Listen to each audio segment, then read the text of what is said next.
പേരിലുള്ള വെറുപ്പോ ആഗ്രഹമോ ബാക്കി വെച്ച് ഒരാൾ മരിച്ചാൽ അയാളുടെ ആത്മാവ് പൂർണ്ണമായിട്ട് ഈ ഭൂമി വിട്ടു പോകാറില്ല.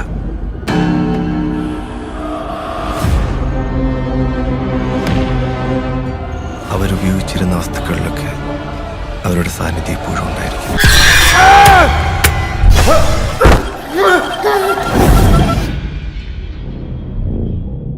ഇത് ശരിക്കും ഞാനാണ് ആദ്യം കണ്ടത്. ഞാൻ രാവിലെ ഒരു ദിവസം നോക്കിയപ്പോൾ ഞാൻ വിചാരിച്ചു തുണിയാണ് വെള്ളത്തിൽ കിടക്കുന്നതെന്ന് വിചാരിച്ചു. ആ കുടുംബത്തിന് എന്തോ ശാപമുണ്ട് സാറേ. ആകെ ഉണ്ടായിരുന്ന ആന്തരികം അതിന്റെ അവസ്ഥ ഇപ്പം ഇങ്ങനെ ആയില്ലേ?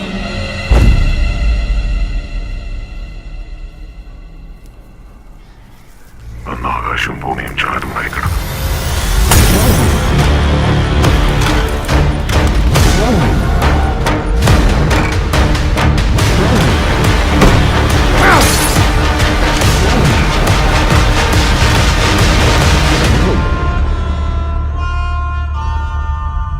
കണ്ണുനീരും ഭയം മൂടുന്ന ആ ദിവസം മരിച്ചവരെല്ലാം ഉണർത്തപ്പെടുന്നു.